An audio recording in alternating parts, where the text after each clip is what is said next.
Here's the big challenge of life. You can have more than you've got because you can become more than you are. That's the challenge. And of course the other side of the coin reads, unless you change how you are, you'll always have what you got. I have found in my experience that income does not far exceed personal development. Now sometimes income takes a lucky jump, but sure enough, unless you grow out where it is, it'll usually come back where you are. Life has strange ways. If somebody hands you $1 million, best you become a millionaire quickly, so you get to keep the money. Otherwise, sure enough, it'll disappear. Somebody once said, if you took all the money in the world, divided it up equally among everybody, it would soon all be back in the same pockets. Incredible. Success is something you attract, not something you pursue. Success is looking for a good place to stay. So instead of going after it, you work on yourself. Personal development. See, the major question to ask on the job is not what are you getting? The major question to ask on the job is what are you becoming? See, the big question is not what am I getting paid here? The big question is what am I becoming here? Because true happiness is not contained in what you get. Happiness is contained in what you become. So that's our major subject for tonight, personal development. Of all the assignments Mr. Schoaf gave me at age 25, this was probably the most difficult. In fact, I'm still working on this one. I think it's an unending challenge to see what you can become. The next subject is called basic laws. And it's good to study the basics. And I call these basics primarily because they come from the Bible. Now, I'm not a theologian or a minister, and that'll be apparent. But Mr. Schoaf taught me that the Bible was a good textbook for ideas and stories and success equations, how to live the better life. I found out that was true. He also taught me that the Bible is as practical as it is spiritual, and I found out that's true. If you look at your bank account and your income and you're not happy, there are several places in the Bible to check to see what the heck's wrong so you can make the changes. And we're going to cover some of those tonight, called basics. Okay. The next subject is my favorite, setting goals.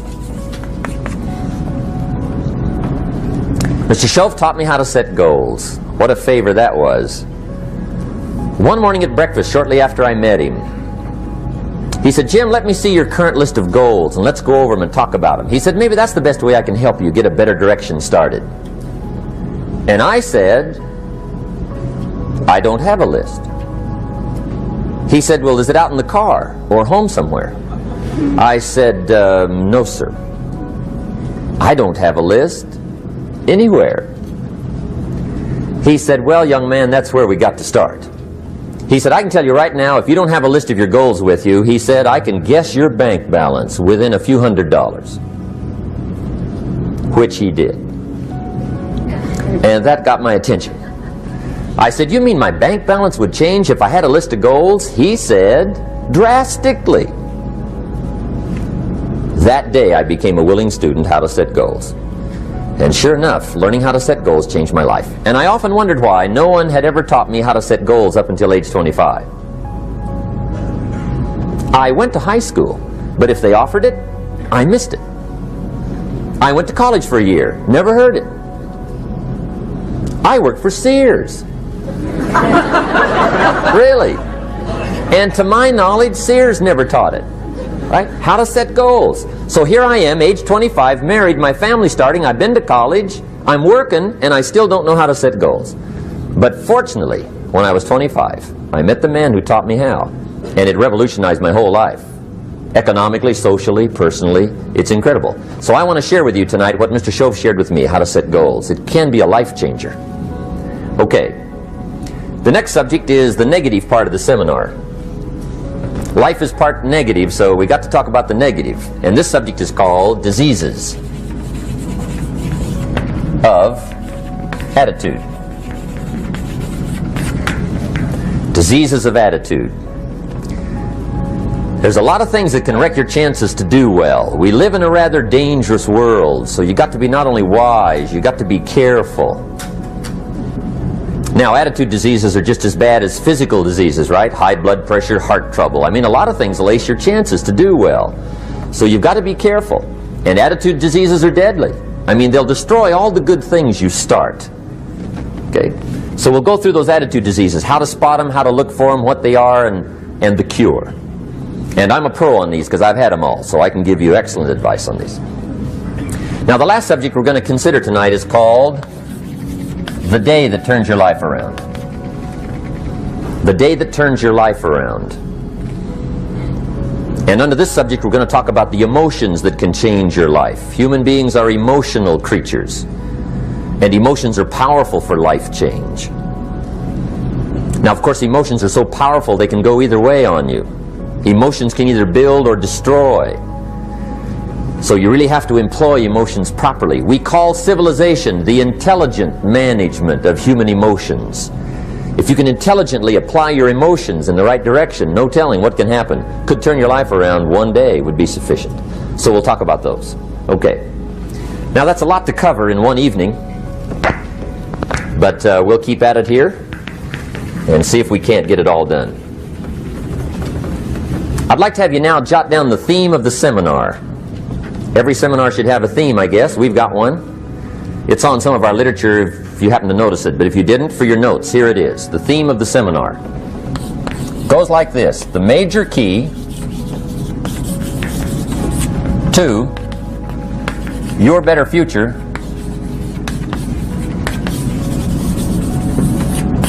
is you. That's the theme of our seminar tonight. The major key to your better future is you. And I'd like to have you underline two words just to give it some added punch. Underline the word major and the word you, so that it reads, the major key to your better future is you. Now, my first suggestion is transfer this to a card or something where you can put it up, where you can see it every day.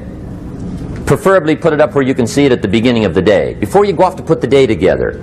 This is a good phrase just to glance at, to keep in mind as you're putting the day together. It's called the silent seminar.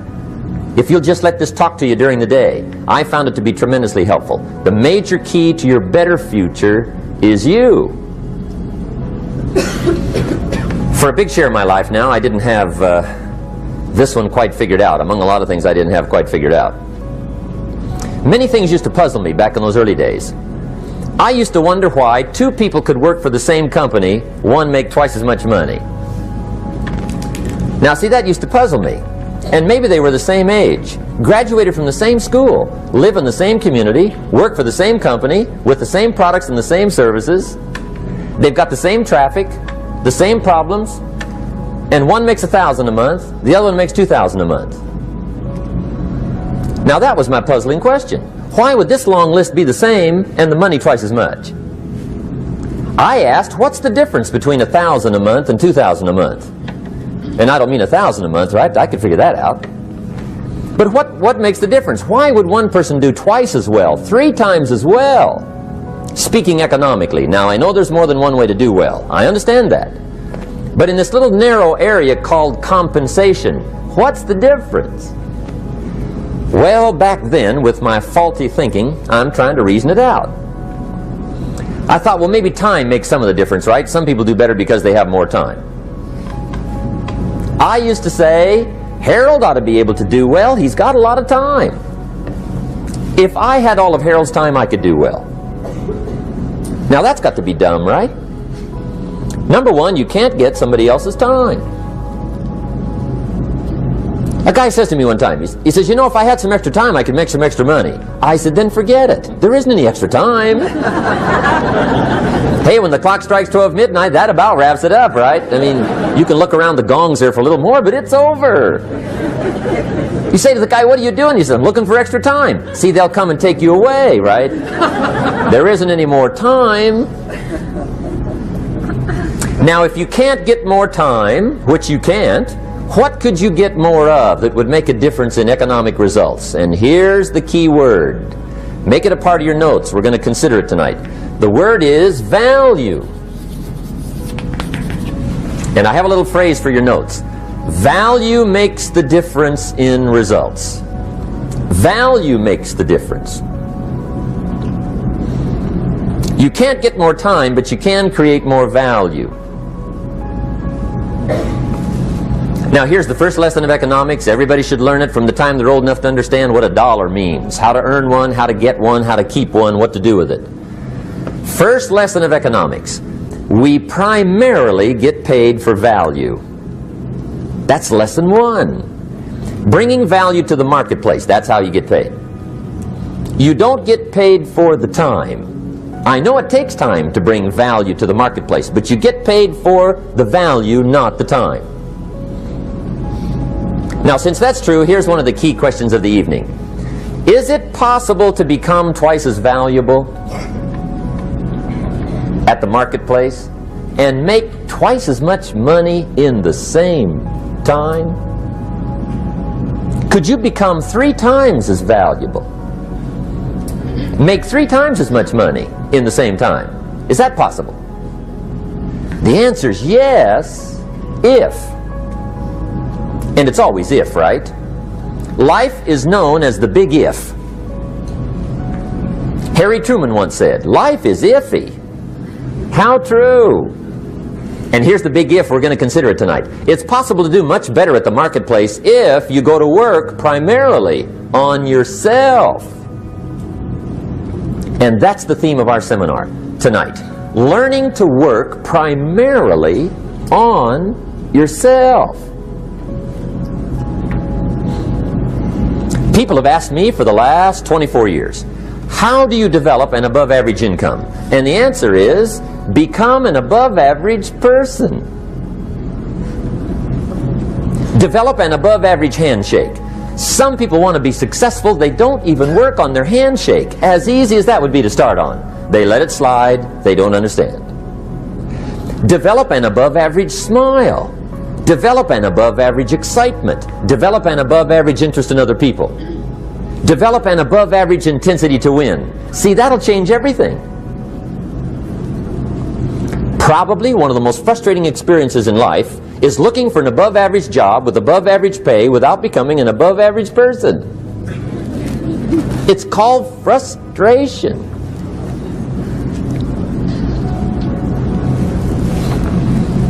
And Mr. Schoaf gave me probably the greatest clue he gave me when I first met him. He said, Jim, if you want to be wealthy and happy the rest of your life, just learn this lesson well. He said, learn to work harder on yourself than you do on your job.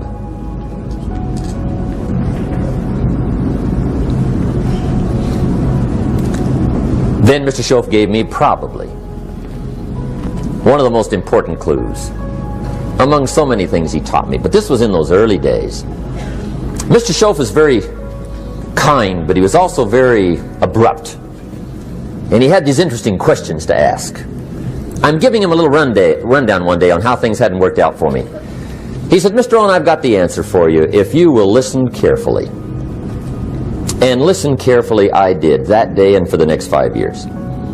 If somebody's wealthy and happy, you gotta listen. He said, Jim, I've only known you a short time. But he said, it's already my honest opinion that for things to change for you, you got to change. That wasn't quite the answer I was looking for.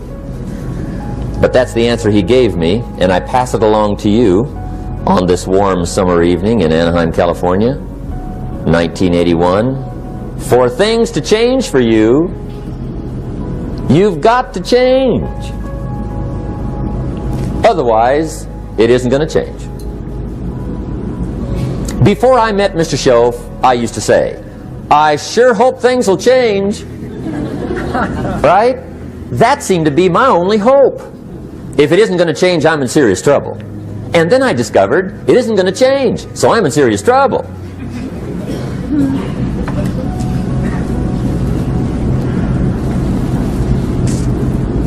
See, I can tell you what the 80s are going to be like. You have dropped into the right place. I did a seminar one time for Standard Oil executives and management in Honolulu. And we're having a conference one day on this big conference table.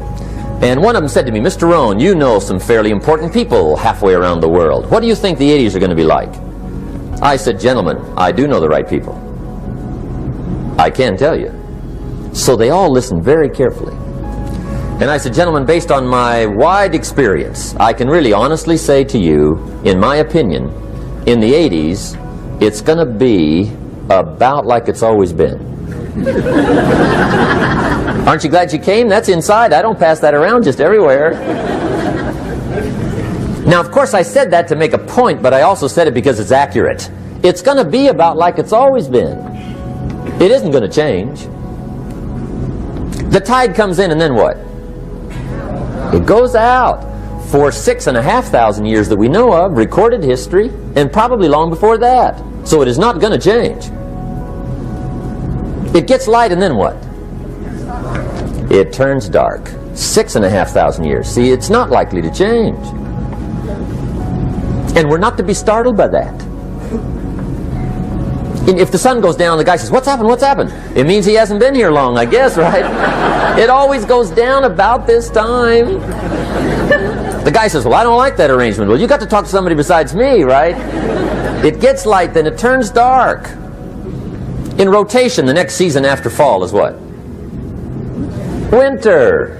Pray tell, how often does winter follow fall?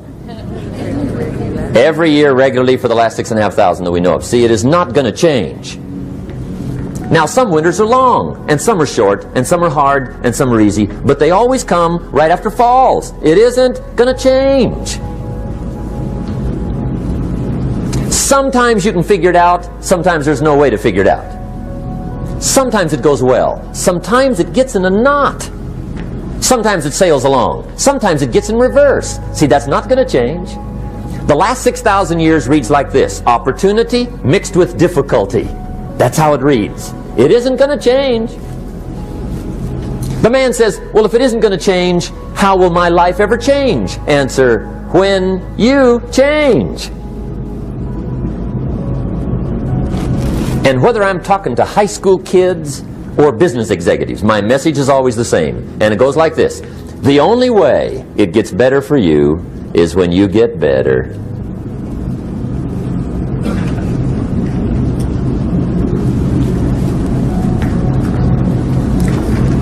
Let me give you the 4 major lessons in life to learn. Here's 4 majors. It's good to study the majors. In our weekend seminar we teach. Some people don't do well because they major in minor things. You've got to be on the lookout. At the end of every week, end of every month, you've got to check, make sure you're not spending major time on minor things. Okay, we go through that whole series. Majors and minors. Now, let me give you 2 phrases before we get to the 4 majors. This will set it up and you'll see where I'm going. 2 key phrases for your notes. Here's the first one. Life and business is like the changing seasons. That's the first phrase. Life and business is like the changing seasons. One of the best ways to describe life, it's like the seasons. Frank Sinatra sings, life is like the seasons. Now here's the second phrase. Very important. You cannot change the seasons, but you can change yourself. You can't change the seasons, but you can change yourself. And see, that's how life gets better for you. Not by chance, but by change. Now here's the 4 major lessons in life to learn. I've got my first book finished. Came out a couple of weeks ago. This is in it. The 4 major lessons in life to learn. Here they are. Number 1, learn how to handle the winters. That's lesson 1. They come right after falls with regularity. Some are long and some are short and some are hard and some are easy, but they keep coming. You must learn to handle the nights. They come right after days. You must learn to handle difficulty. It comes right after opportunity. You must learn to handle recessions. They always follow progressions for the last 6,000.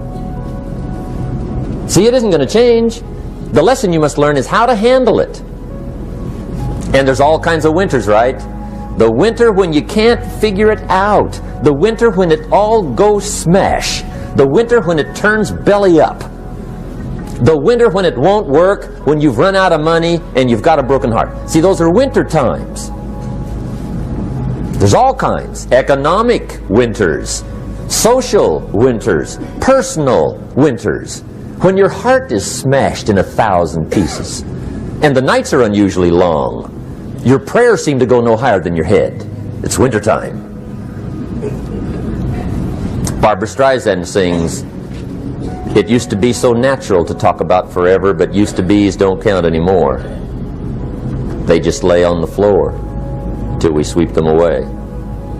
You don't sing me love songs, and you don't say you need me, and you don't bring me flowers anymore." A song of winter. But see, the disappointments come. Those are normal. That's part of life. But the question is, how do you handle it? How do you handle the coming winters and the disappointments and the downtimes? Well, you can't get rid of January by tearing it off the calendar. But here's what you can do. You can get stronger, you can get wiser, and you can get better. The winters won't change, but you can. And that's how life changes for you. See, before I understood, when it was winter, I used to wish it was summer. I didn't understand. When it was hard, I used to wish it was easy. I didn't know. And then Mr. Schoaf gave me a part of his very unique philosophy when he said, "Don't wish it was easier, wish you were better." See, that triggered my whole life change. Don't wish for less problems, wish for more skills. Don't wish for less challenge, wish for more wisdom. That's the key. So that's lesson 1, learn how to handle the winters. Here's lesson 2, learn how to take advantage of the spring. That's the second one. Spring is called opportunity. And spring follows winter. What a great place for it. If you were going to put it somewhere, that'd be the place to put it, right after winter. And pray tell, how often does spring follow winter? Every year with regularity, 6,000. You can almost count on it. See, opportunity always comes. Days follow nights. Isn't that terrific? Opportunity follows difficulty. But here's what you must learn to do. Underline these 2 words in that key phrase. Take advantage. Underline those 2. You must learn to take advantage of the spring. See, just because spring rolls around is no sign you're going to look good come fall. You gotta do something with it. In fact, you have to get good at one of 2 things in life. Planting in the spring or begging in the fall. Or get somebody to do it for you. See, those are about the only alternatives. Now here's what else you must do. Take advantage of the springs quickly, because there's only a few. Just a handful of springs have been handed to each of us. They don't come forever. Life is fairly brief. So you got to read every book you can get your hands on what to do with your springs while they're here. And take advantage, they soon run out. The Beatles wrote, "Life is so short." And for John Lennon, it was extra short. But life is brief. Elton John sings, "She lived her life like a candle in the wind." It's brief. So whatever you're going to do with your life, you got to get at it. Don't just let the springs pass. Here's the third major lesson in life to learn. Learn how to protect your crops all summer. You got to take care of what you start. Sure enough, as soon as you've planted your garden in the spring, the busy bugs and the noxious weeds are out to take it. And here's the next bit of truth. They will take it. Unless you prevent it. And that's the third major skill to learn. You've got to learn to prevent the intruder from taking all the good you start. It's one of the challenges. Here's two key phrases under number 3. First one, all good will be attacked. On this planet. Maybe not the next one we get to, but on this one, all good will be attacked. Every garden will be invaded. Not to think so is naive. And here's the second phrase. All values must be defended. Political values, social values, community values, family values, marriage values, friendship values, business values. Every garden must be tended all summer. Third major lesson. Now here's number 4. Fourth major lesson in life to learn. Learn how to reap in the fall without complaint. Learn to reap come harvest time without complaint. Take full responsibility for what happens to you. It's one of the highest forms of human maturity, accepting full responsibility. It's the day you know you've passed from childhood to adulthood, the day you accept full responsibility. And another note, learn to reap in the fall without apology. Without apology if you do well, and without complaint if you don't. That's maturity. I used to have that long list of reasons why I wasn't doing well. To explain. You got to explain, right? Otherwise you're going to look bad. I used to have this funny list called Reasons for Not Looking Good.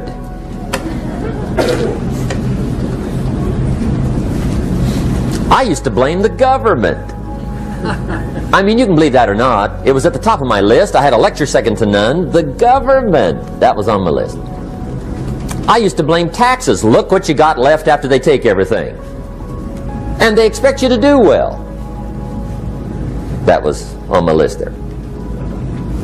Prices, that one's easy, right? You walk into the supermarket with $20, come out with a little half bag. So I had that on my list. I used to blame the weather. I blamed the traffic. I used to blame my car. I blamed the manufacturers. I used to blame the company.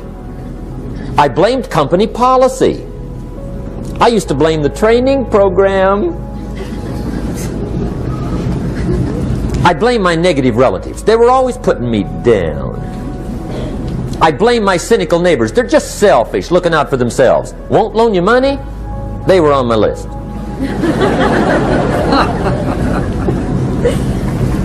I used to blame the economy. I blamed the community. That's a pretty good list for not doing well, isn't it? I thought it was good. I'll never forget one day, Mr. Schoaf was very kind, but he was also very blunt. And this was no exception. And I'm glad he was blunt. There's a lot of things I'd have missed if he hadn't have been blunt. One day, with sort of a curious look on his face, he said, Jim, just out of curiosity, tell me, how come you haven't done well up until now? Excellent question. I thought, well, so I won't look too bad, I'll go through my list. And this list I just gave you, I put that on him. And he was very patient. He let me go through the whole thing, the government, the weather. I went through this whole thing. When I finished, he looked my list over very carefully. He said, Mr. Rohn, big problem with your list. You ain't on it. How brilliant.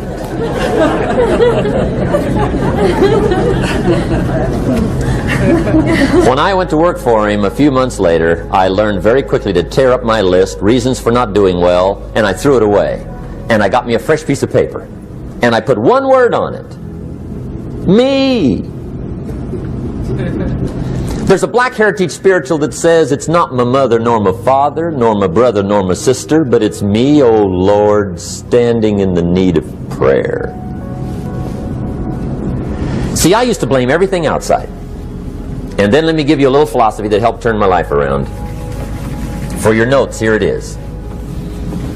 It's not what happens that determines the quality or the quantity of your life. It's not what happens. And the reason is because what happens to about everybody. No different. The sun went down on all of us last night. A common event, a happening. And I found out that the same things can happen to two different people. One gets rich and one stays poor. Why is that? It's because it's not what happens, but rather it's what you do that changes everything. So that's a key phrase. It's not what happens, it's what you do. What happens is about the same. You might put that in parentheses here. Same. What people do, that's what's different. Anything can happen, right? Everything can happen. I've heard all the stories. I've been one of the stories. Hey, we could all tell stories all night long, right? Happenings. Anything can happen. Have you heard of Murphy's Laws? Anybody here heard of Murphy's Laws? Okay, most of you have. Murph had these laws. One of them was, if anything can go wrong, it will. That's one of Murphy's Laws. He was not one of the great positive speakers of the day. But anyway, it's still true though, right? Anything can go wrong, everything can go wrong. For sure. I've fallen out of the sky so many times. Once to the tune of a couple of million.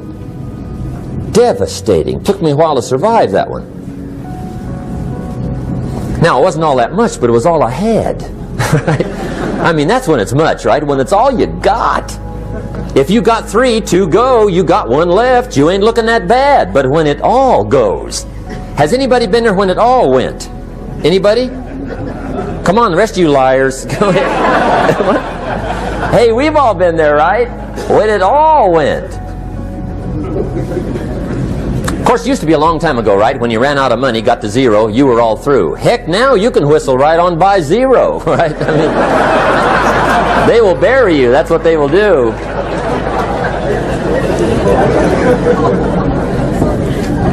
But see, those are the happenings, right? Everything can happen. Anything can happen. But it's not the happenings. It's what you do about it. Somebody says, yeah, but you don't understand the disappointments I've had. Come on. Everybody's had their share. Disappointments are not special gifts reserved for the poor. Everybody has them. The difference is what you do about it. It's not the weather. I used to blame the weather, and I discovered it rains on the rich. So see, that won't help. 2 men wake up one morning, there's a rainstorm on. One of them looks out his window, sees the rainstorm, and he says, wow, what a storm. With weather like this, they can't expect you to go out and make sales. He stays home. Same morning, the other guy looks out his window, sees the same storm, says, wow, what a storm. But he says, you know what, with weather like this, what a great day to go out and make sales. Most everybody will probably be home. Especially the salesman.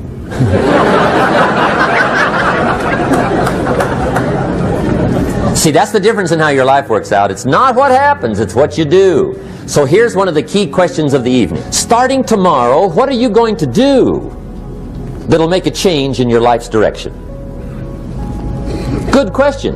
What are you going to do starting tomorrow that'll make a difference? Now see, if you don't do something starting tomorrow that'll make a difference, guess what? It's gonna be the same. And see, that way you can guess what the next 5 years are going to be like. Look at the last 5. Because the next 5 are going to be like the last 5 unless you, major key, tomorrow, change it all. Or change a little, or change something, or don't change. It's choice time. You can do whatever you want. But it's nice to know any day you wish you can change your whole life.